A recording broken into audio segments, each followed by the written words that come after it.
Bem-vindos à minha casa, meus irmãos. Elevar o nosso pensamento a Deus, nosso Pai Criador, agradecendo ao Pai tudo que Ele tão bondosamente nos oferece. As oportunidades de crescimento que nos proporciona, esse momento reencarnatório que nos concedeu. Agradecer a companhia dos amigos espirituais, queridos amigos que trabalham na Seara do Mestre Jesus, rogando ao Mestre e aos amigos, nos permitam das leituras extrair novas boas resoluções, maiores e mais profundos entendimentos. Que a paz do Mestre Jesus inunde os corações dos nossos irmãos, que a luz do Mestre se derrame sobre o nosso ambiente de trabalho. Que assim seja. Nós estamos estudando o Livro dos Espíritos, na parte terceira, né? E hoje nós entramos no capítulo 8º, da Lei do Progresso. É desenvolvido em 6 tópicos, com 34 questões, e nós vamos estudar esse tema, essa lei, esse capítulo, em 3 sessões diferentes, em 3 aulas diferentes, né? Então, os tópicos de estudo da Lei do Progresso: estado de natureza, marcha do progresso, povos degenerados, civilização, progresso da legislação humana, influência do espiritismo no progresso. Hoje nós vamos ver os 2 primeiros temas, estado de natureza e marcha do progresso. Grosso modo, nós podemos dizer que tudo se desenvolve, né, em se tratando da lei do progresso, tudo se desenvolve aqui no sentido de colocar à luz, né, o dilema que é viver em sociedade, o eterno conflito que existe entre nós, né, a respeito de direitos absolutos e direitos relativos, né? Para a gente poder entender estado de natureza, né, vamos a algumas considerações de caráter filosófico, né? O conceito de estado de natureza, é uma abstração teórica, né, que se refere a um momento em que os seres humanos se organizavam sob as leis da natureza. É um momento anterior ao surgimento de qualquer organização social e mesmo do Estado civil, né?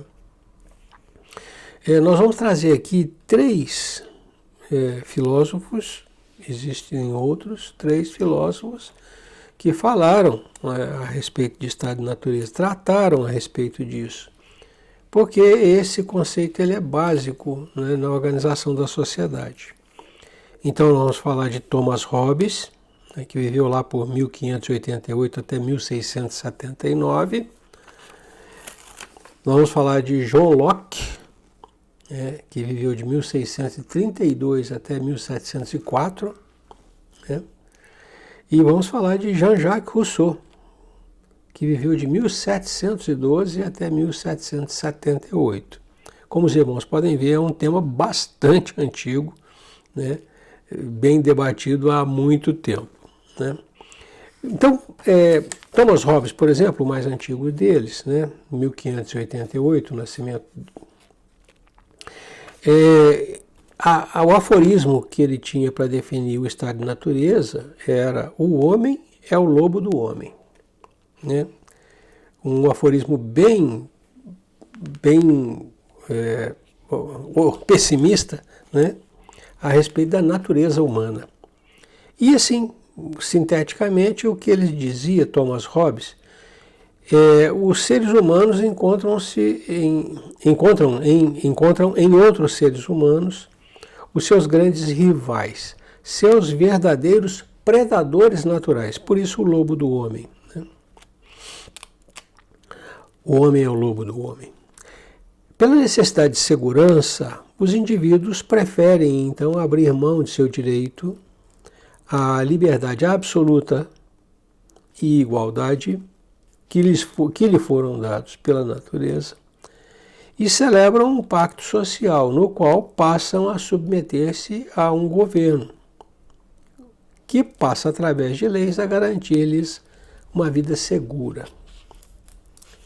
os seres humanos abandonam o estado de natureza e dão origem ao estado civil por meio do contrato social. O que ele diz é que cada um defendendo aquilo que considera seu direito acaba se contrapondo, se conflitando com outros que podem entender que também têm direito acerca da mesma coisa. O que se faz necessário então é a mediação, né? É basicamente isso que ele diz. Mas a descrição do estado de natureza para Thomas Hobbes é o aforismo que ele coloca, né? Nesse estado, no estado de natureza, o homem é o lobo do homem, o homem é predador do homem. John Locke, que veio mais tarde, né? Nós estamos falando de coisas de 1500, 1600, 1700. John Locke veio mais tarde, 1632, que é considerado o pai do liberalismo, teoria econômica, liberalismo, né? O aforismo dele, a frase, né, que substancia o pensamento dele, é: onde não há lei, não há liberdade. Então, ele já via a necessidade, né, vamos dizer assim, de uma regulamentação para que houvesse vida em sociedade.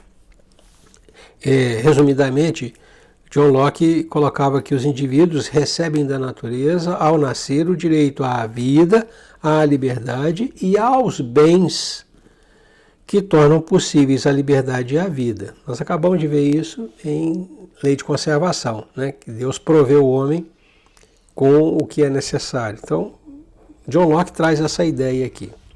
Então, aos bens se torna impossível a liberdade e a vida, isto é, o homem tem direito à propriedade privada, algo que lhe pertença unicamente. Entretanto, cada um, por seus desejos, e aí ele volta à mesma temática do Thomas Hobbes, ele diz: entretanto, cada um, por seus desejos, entraria em litígio com os demais. E tornou-se necessária a criação de um poder mediador ao qual todos se submetessem. Assim, o indivíduo abandona o estado de natureza para submeter-se ao estado civil, um contrato social, que desempenharia o papel de árbitro nos conflitos, garantindo o direito natural à vida, liberdade e propriedade. Então, John Locke já tem uma visão diferente. Ele acha que o estado de natureza em si mesmo, né, não garantiria liberdade. Seria necessária a criação de outras regras, né, para que a liberdade fosse assegurada. E por fim nós temos Jean-Jacques Rousseau, um suíço, né, que é o mais moderninho deles todos, 1712 a 1778, que colocou a máxima: o homem nasce bom e a sociedade o corrompe. Ele é o que todo mundo lembra, o autor que todo mundo lembra quando fala do bom selvagem, que o homem é naturalmente bom e que a vida em sociedade o corrompe. Ele dizia: o indivíduo é naturalmente bom, o bom selvagem, inocente e incapaz de praticar o mal como os outros animais. Entretanto, esse estado de natureza termina quando, por algum motivo particular, um indivíduo cerca um pedaço de terra e o classifica como seu. O surgimento da propriedade privada é o motor gerador de desigualdades e violências. Para a extinção dessa insegurança, o contrato social faz com que os indivíduos abandonem o estado de natureza e assumam a liberdade civil, vivendo sob o controle de um Estado que deve realizar estritamente a vontade geral. Muito embora Rousseau admita, né, que deve haver um terceiro membro para arbitrar, né, um governo, alguém de fora para arbitrar os conflitos, né, ele atribui todo o mal, né, à propriedade privada, que é uma colocação natural para o John Locke, né? Para o Rousseau é um pecado mortal. Efetivamente, o Rousseau é otimista demais. Então nós vamos de um camarada que é pessimista ao extremo, o homem é lobo do homem, a um outro que é otimista demais. O homem nasce bom e a sociedade o corrompe, né? Nós temos todas as vertentes expostas. O que é importante é a gente entender que estado de natureza é um estado primitivo, né? Vamos colocar assim, um estágio, é um ponto de partida, é um lugar de onde o homem parte. E não é lá que ele deve ficar, não é lá que Deus pretende que ele fique, pretende que ele progrida nesse estado, né, até alcançar a liberdade plena. O que acontece é que as vontades individuais têm que ser todas contempladas.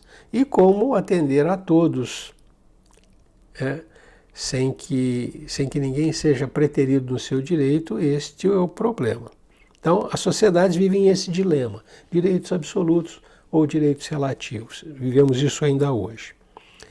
Entenda o estado de natureza como aquele estado, então, primitivo, original, onde os homens são absolutamente livres e absolutamente iguais, o que não acontece dentro das sociedades no dia de hoje, né? Então vamos lá. Estado de natureza, questão 776. Serão coisas idênticas, pergunta Kardec, serão coisas idênticas o estado de natureza e a lei natural? O nosso orientador responde, não. O estado de natureza é o estado primitivo. A civilização é incompatível com o estado de natureza, ao passo que a lei natural contribui para o progresso da humanidade. Segue-se uma nota. O estado de natureza é a infância da humanidade e o ponto de partida de seu desenvolvimento intelectual e moral. Ponto de partida de seu desenvolvimento intelectual e moral. Sendo perfectível e trazendo em si o germe de seu aperfeiçoamento, o homem não foi destinado a viver perpetuamente no estado de natureza, como não o foi a viver eternamente na infância. Aquele estado é transitório para o homem que dele sai por virtude do progresso e da civilização. A lei natural, ao contrário, rege a humanidade inteira, e o homem se melhora à medida que melhor a compreende e pratica. Então, aqui ele estabelece diferenças, são conceitos diferentes. Estado de natureza é um estágio do desenvolvimento, um estado primitivo de onde o homem parte para o seu aprimoramento intelectual e moral. A lei natural é a norma, é a regra estabelecida por Deus, imutável, duradoura, que regula esse progresso, esse avançamento. É a regra do progresso, né? E ela é imutável, ela é duradoura, é a lei de Deus. A lei natural é a lei de Deus. Toda vez que se fala em lei natural, fala-se de lei de Deus.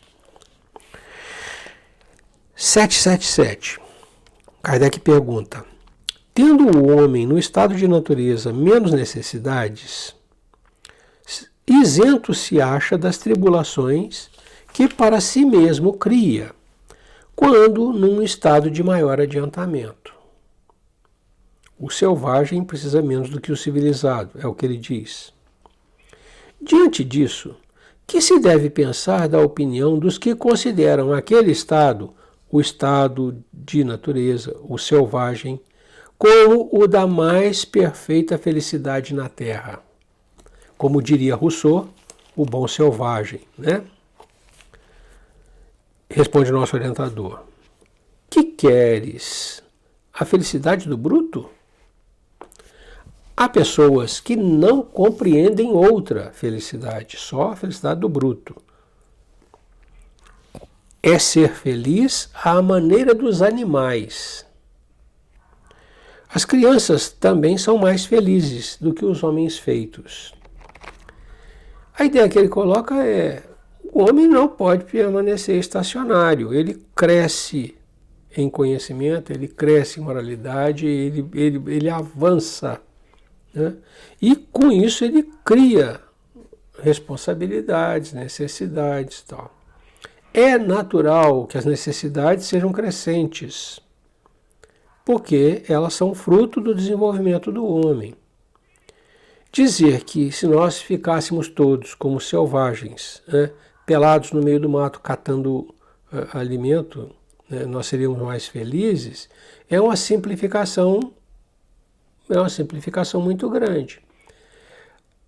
Eles são felizes? Obviamente são, no estágio em que estão, na compreensão que têm, né, no mundo que enxergam, vivem felizes, né? O que não nos favoreceria, o que não seria para nós nenhum privilégio, nenhuma vantagem. Então é isso que ele coloca. E ele coloca sempre a criança e o homem como uma demonstração de que as coisas mudam na própria vivência reencarnatória nossa. Nós somos felizes de uma certa maneira como crianças, irresponsáveis, sem grandes preocupações, e podemos também, e seremos também, e somos também felizes como homens, cheios de atribulação, cheios de responsabilidade, dentro de uma mesma existência reencarnatória, né? Questão 778. Pergunta Kardec: pode o homem retrogradar para o estado de natureza, voltar a ser o bom selvagem de Rousseau? E aí o nosso orientador responde: não. O homem tem que progredir incessantemente e não pode volver ao estado de infância. Desde que progride é porque Deus assim o quer. Pensar que possa retrogradar à sua primitiva condição fora negar a lei de progresso. Então, essa marcha incessante nossa de progresso é conforme a lei de Deus.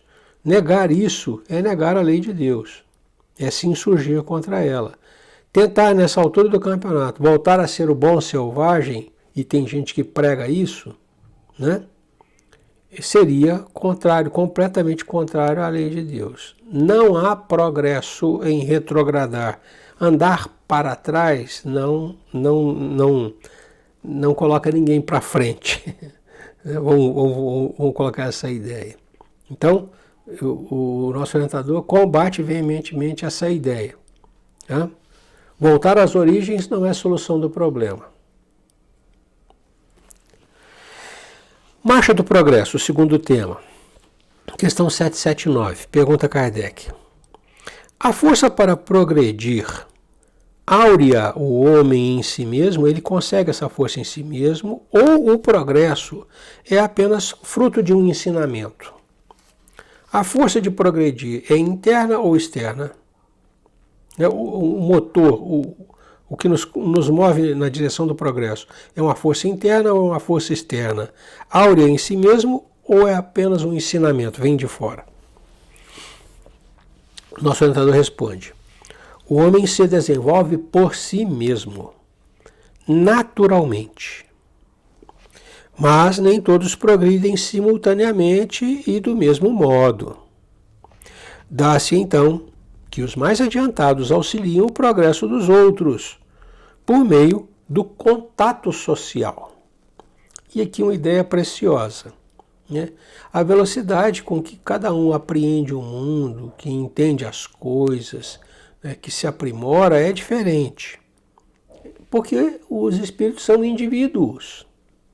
Não são uma massa amorfa, todos iguais. São diferentes, originalmente diferentes, né? Não na sua origem, que são criados todos simples e ignorantes, mas desde a sua origem avançam em velocidades diferentes, vão se diferenciando, vamos dizer assim. Então o que a gente tem que entender é isso. Quando estamos em contato social, os outros são para nós estímulos, exemplos, né? Então aqueles que conseguem enxergar mais cedo acabam transferindo as suas visões para aqueles que ainda não viram. conseguem apontar novas direções àqueles que ainda não entenderam as coisas. O contato social assume, então, uma importância muito grande. Então, aquele contrato social lá de trás, em que as pessoas assumem viver em comunidade, em sociedade, né, tem reflexo aqui. Esse contato social criado por essa opção de viver em conjunto, regulado por normas comuns, né, propicia, pela convivência, a transferência de conhecimento, a melhoria de um para o outro. O que está mais à frente estimula o que está mais atrás. Né? Questão 780. O progresso moral acompanha sempre o progresso intelectual? Moralidade, ética e intelectualidade, conhecimento, andam sempre juntos? Nosso orientador responde: decorre deste, mas nem sempre o segue imediatamente. O progresso moral decorre deste progresso intelectual, mas não o segue imediatamente. Ou seja, o conhecimento abre para nós o entendimento do princípio ético, mas a gente nem sempre o adota. O fato de conhecê-lo não implica em que nós o adotemos. Né? É essa a ideia que ele coloca para nós. Então, o progresso moral é decorrente do progresso intelectual, mas o progresso moral não vem tão imediatamente, né, quanto seria desejável você conhecer alguma coisa e colocá-la em prática imediatamente. Muitas vezes a gente reluta em assumir uma conduta ética nova, né, e é isso que ele caracteriza aqui. Nem sempre o segue imediatamente. Kardec desdobra a questão, então, perguntando: como pode o progresso intelectual engendrar o progresso moral? Como é que o intelectual pode ocasionar, pode gerar progresso moral? E aí o nosso orientador responde: fazendo compreensíveis o bem e o mal. O homem, desde então, pode escolher. O desenvolvimento do livre-arbítrio acompanha o da inteligência e aumenta a responsabilidade dos atos. E aqui também um conceito muito importante. Ele diz: o intelecto, o desenvolvimento intelectual, o maior conhecimento nos permite vislumbrar, diferenciar melhor o bem e o mal. E a partir daí, a opção, a escolha. Né? O livre-arbítrio que ele diz, o desenvolvimento do livre-arbítrio, acompanha a inteligência, né? E aumenta a responsabilidade dos atos. Mas não necessariamente as opções são as adequadas. É isso que a gente tem que entender. Então, um gera o outro, porque é através do conhecimento que a nossa visão se abre e novos entendimentos são possíveis. Né?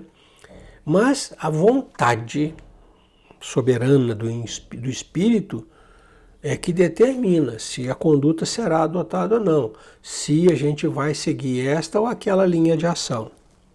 E isto, né, livre-arbítrio, isso é livre-arbítrio, e isto determina a responsabilidade.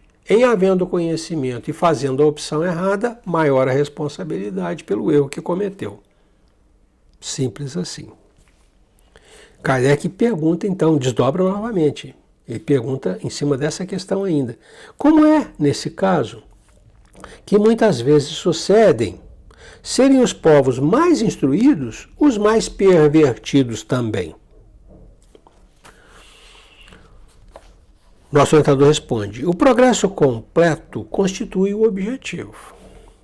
Os povos, porém, como os indivíduos, só passo a passo o atingem, progresso completo. Enquanto não se lhes haja desenvolvido o senso moral, pode mesmo acontecer que se sirvam da inteligência para a prática do mal.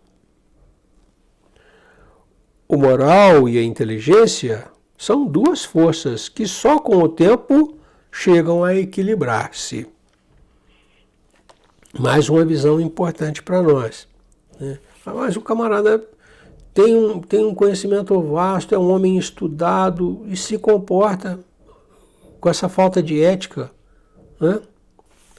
Nós estávamos vendo um exemplo ontem ainda no jornal, né, de um médico, né, cometendo estupro dentro do centro cirúrgico. Como é que pode este médico, né, desconhecer, desprezar, ultrapassar todos os limites para fazer uma barbaridade daquela? E aí o nosso irmão responde, olha, o progresso completo é efetivamente o objetivo, o equilíbrio de intelecto e moralidade. Mas enquanto não acontece, enquanto ficam descompensados, você tem um homem com autoconhecimento e nenhuma ética, nenhuma moralidade. Ele é capaz de fazer as maiores aberrações por falta de senso moral, não por falta de intelectualidade. E aí ele expande, ele diz, olha, as sociedades como os homens são assim, né? Porque as sociedades são constituídas por homens, né? Se em sua maioria o intelecto prevalece sobre a moralidade, o que você tem é uma degeneração dos costumes daquela sociedade, né? Muito intelecto, pouco senso moral, a gente pode entender o que vai acontecer, né?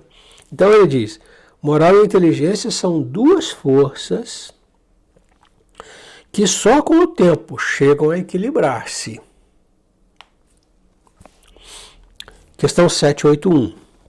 Kardec questiona, tem o homem o poder de paralisar a marcha do progresso?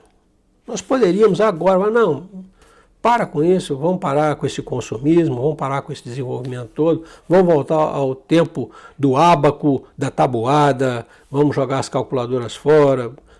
O homem poderia fazer isso. O homem tem o poder de paralisar a marcha do progresso. Não, diz o nosso orientador, mas tem às vezes o de embaraçá-la, né? Retardá-la. Aí Kardec desdobra. Que se deve pensar dos que tentam deter a marcha do progresso e fazer a humanidade retrogradar, voltar à sua origem.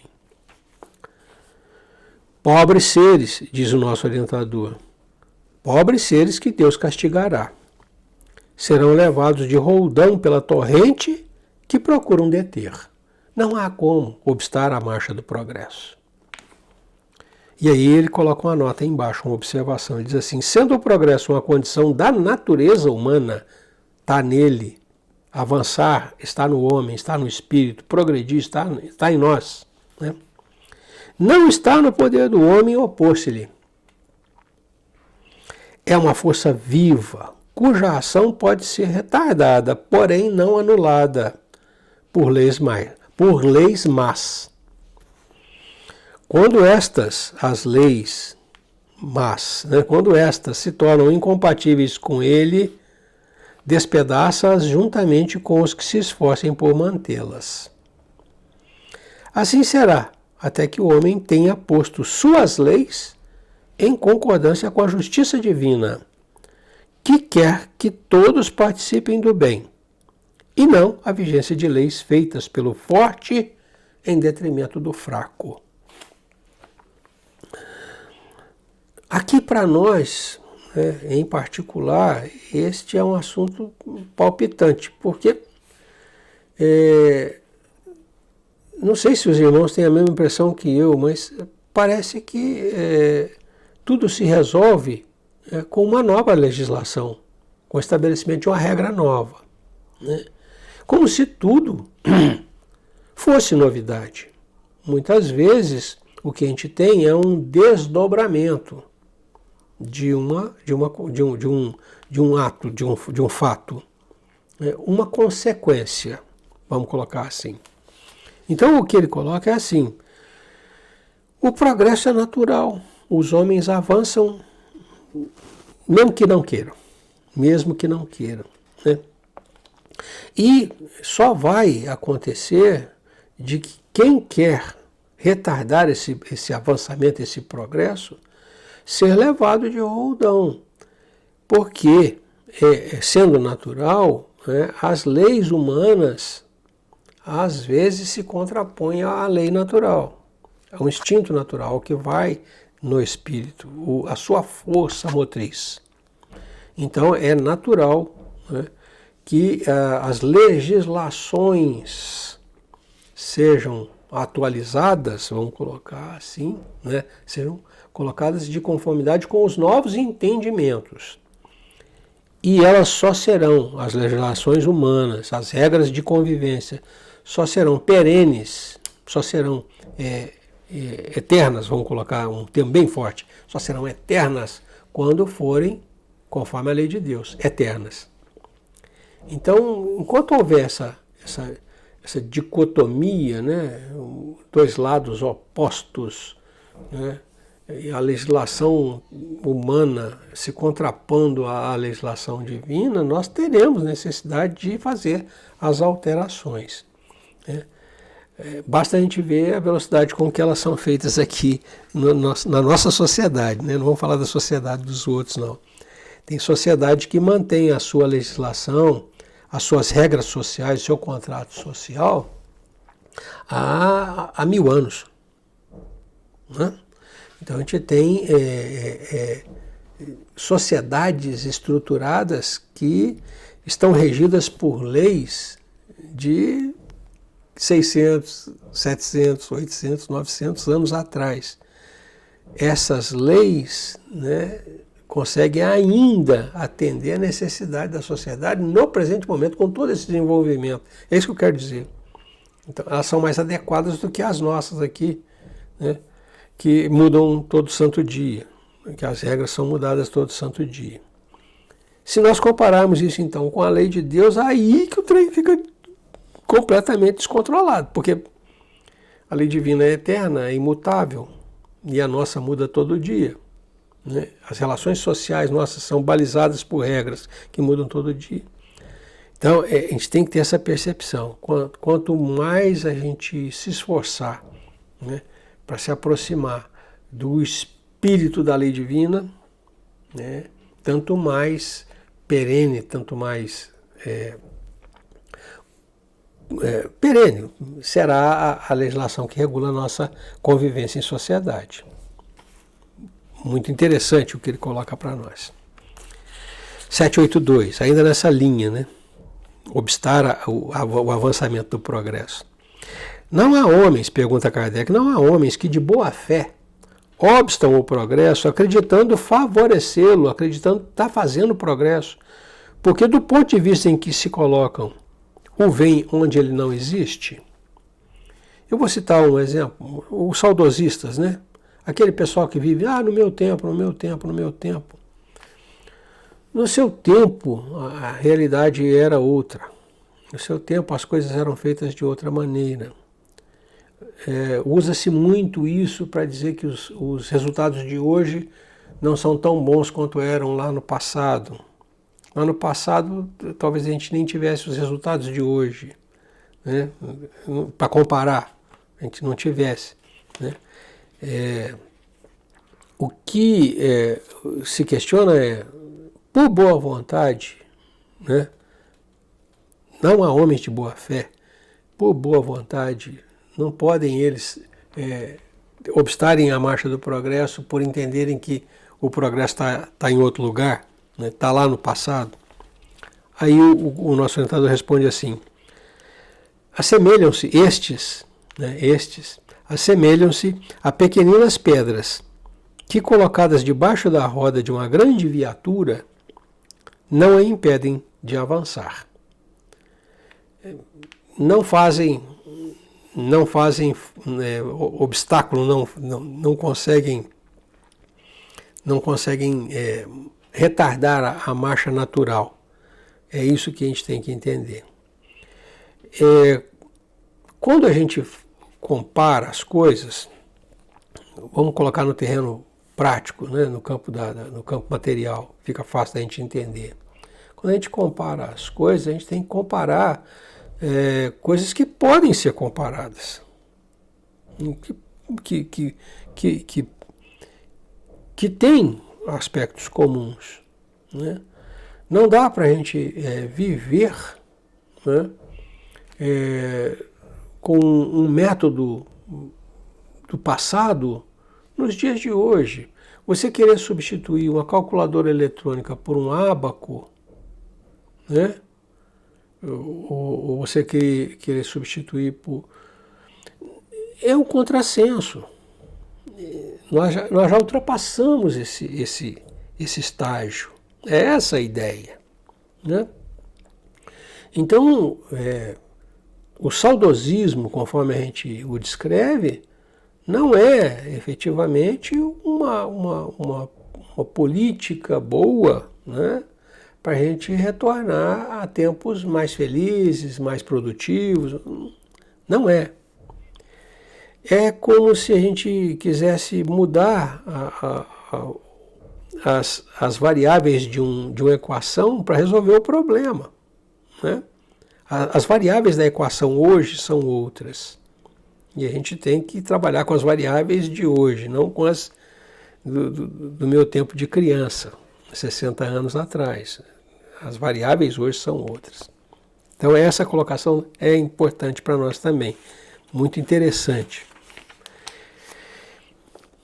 Para a gente entender a sociedade hoje, né, a gente tem que olhar a sociedade de hoje. Não adianta ficar na sociedade de ontem. Tem que trabalhar com os problemas colocados hoje.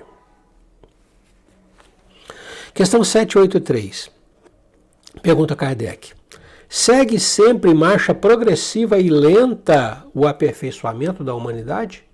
A humanidade marcha progressivamente e lentamente em direção à perfeição, ao aperfeiçoamento?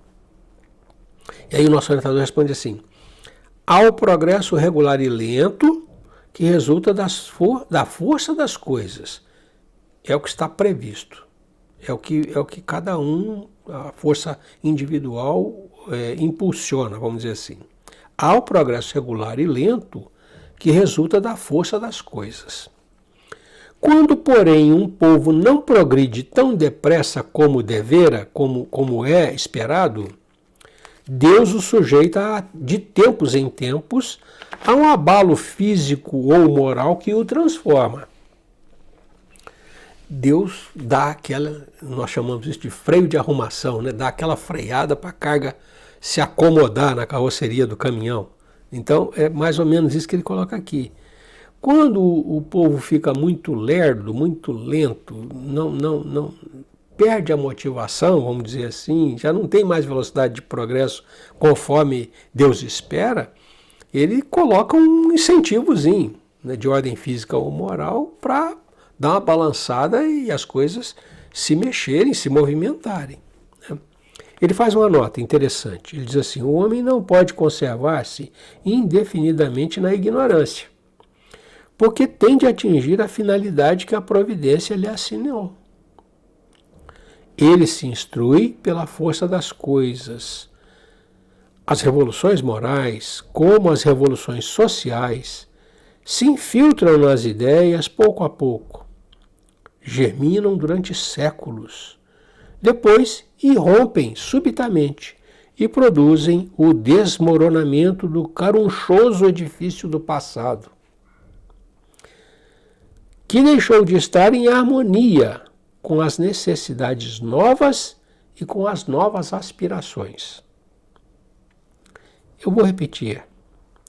As revoluções morais, como as revoluções sociais, se infiltram nas ideias pouco a pouco, germinam durante séculos, depois irrompem subitamente e produzem o desmoronamento do carunchoso edifício do passado, que deixou de estar em harmonia com as necessidades novas e com as novas aspirações.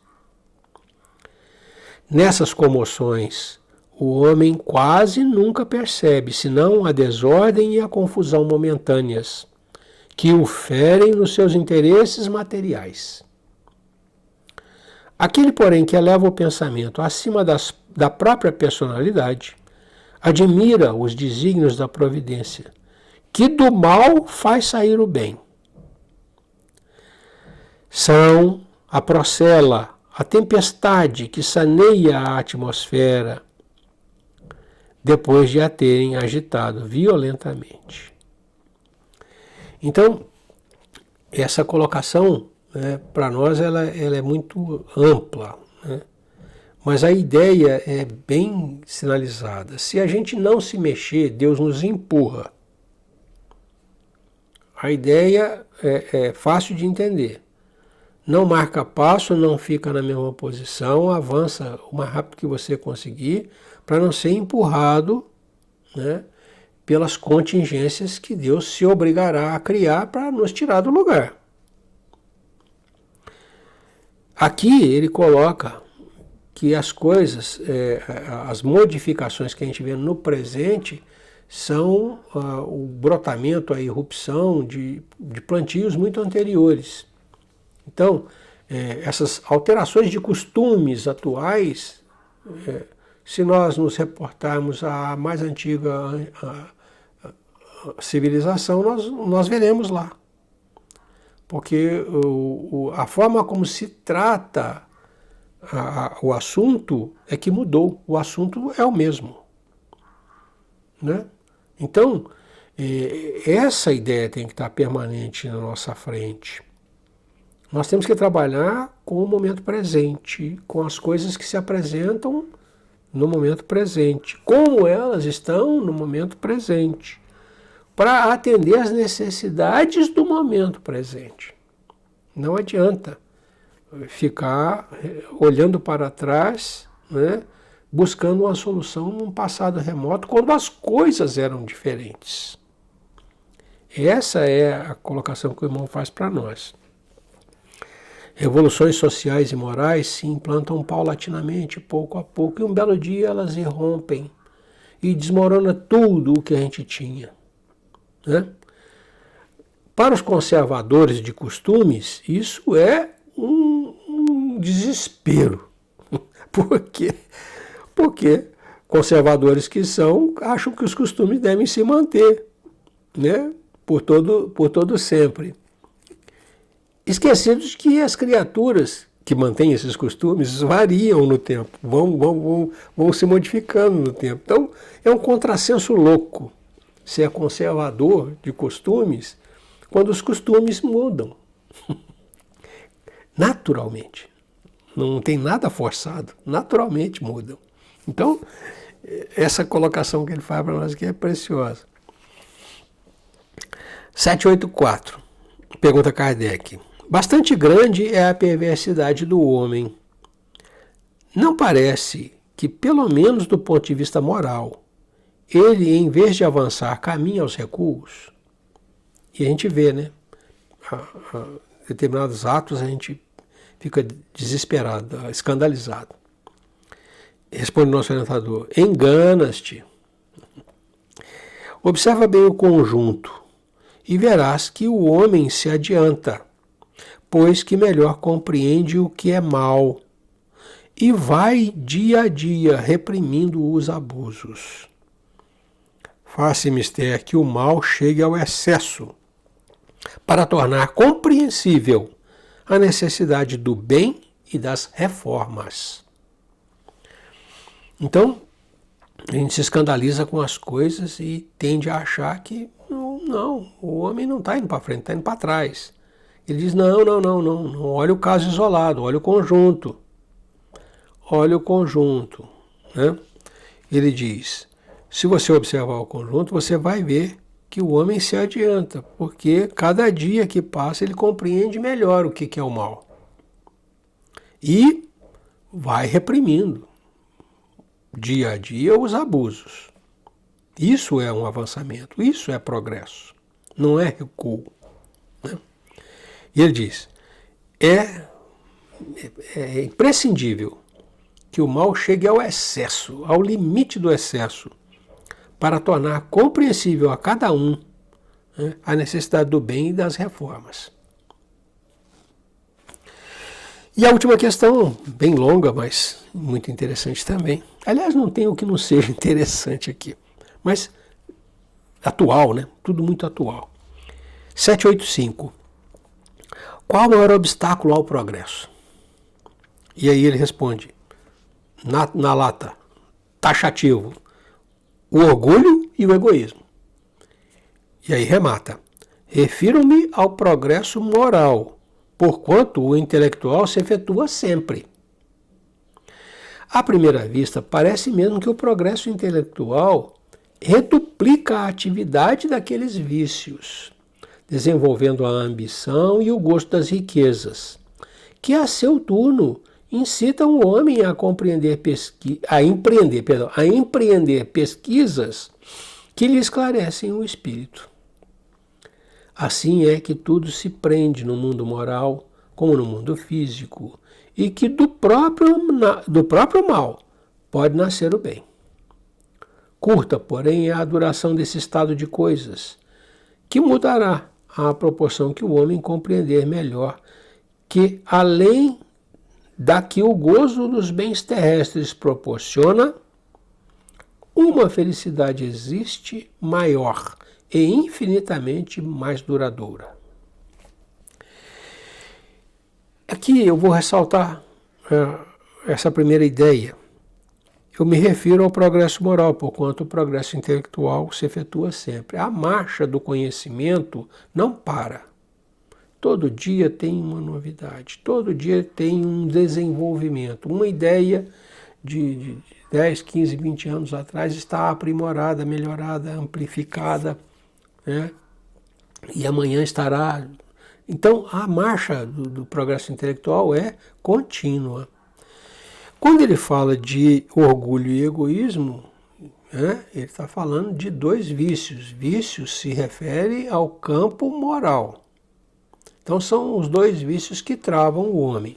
E aí, mais na frente, ele diz assim, né, por conta desses dois vícios, o homem se prende muito na materialidade, na riqueza, na produção de riqueza. Essa ambição por ampliar a riqueza induz o homem a pesquisar, a buscar novos caminhos, buscar novas ideias. Tal. Essa busca traz ao homem esclarecimento. Então, daquilo que é ruim, do egoísmo, do orgulho, né, que incita um homem à busca insana por maior riqueza, acaba gerando maior esclarecimento, maior entendimento e melhoria moral. É onde ele diz que do mal sai o bem. E aí no finalzinho ele diz, olha, esse estágio que vocês vivem é um estágio relativamente curto, né?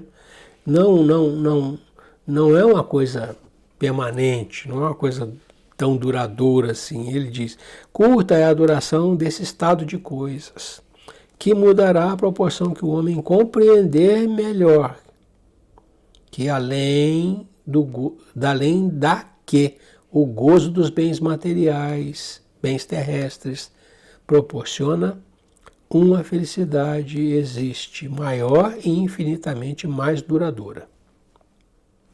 E aí ele faz uma nota longa, né, que fala por si mesma, fala por si só.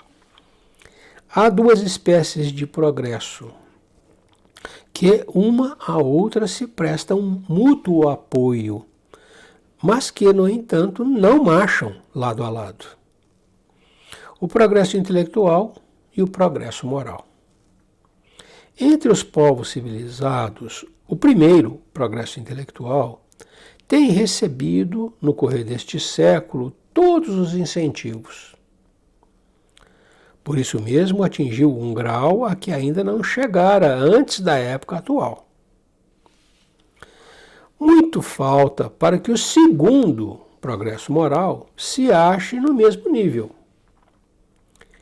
Entretanto, comparando-se os costumes sociais de hoje com os de alguns séculos atrás, só um cego negaria o progresso realizado. Ora, sendo assim, Por que haveria essa marcha ascendente de parar com relação, de preferência ao moral, do que com relação ao intelectual? Por que será impossível que entre o século XIX e o 24º,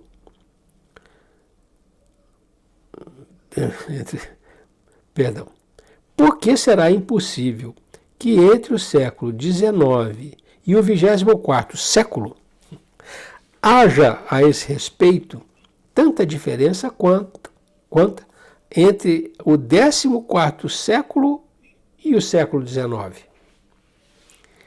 Duvidar fora pretender que a humanidade está no apogeu da perfeição, o que seria absurdo. Ou que ela, a humanidade, não é perfectível moralmente, o que a experiência desmente. Então, essa última nota, o que Kardec coloca, né, nós vimos nos últimos 500 anos, entre o século XIV e XIX, um avançamento intelectual estupendo. Estupendo. O homem deu um salto no seu conhecimento. Não foi acompanhado moralmente. É isso que ele coloca. Ele diz, por que não esperar a mesma coisa entre o século XX e o 24? Né? Por que não esperar? Por que não entender a mesma coisa? Mas ele faz uma colocação entre linhas que é muito importante. Ele coloca assim, mas por que o estímulo à intelectualidade, né, tem que ser em detrimento ao estímulo à moralidade? Por que não se podem inverter em determinado estágio, estágio do desenvolvimento, para que o aprimoramento moral receba uma ênfase maior e avance mais, equilibrando com o progresso intelectual? Então a questão que se coloca para nós não é chegado o momento da gente se dedicar mais ao campo da moralidade, da ética, né? O progresso intelectual é contínuo, diz ele, né? Dedicarmos a nossa atenção mais a esse campo que exige a nossa análise, exige a nossa reflexão. Eu encerro então, né, deixando essa questão que o próprio Kardec colocou aqui na sua nota, né, para a nossa reflexão. Nós vamos agradecendo a Deus a oportunidade da reunião,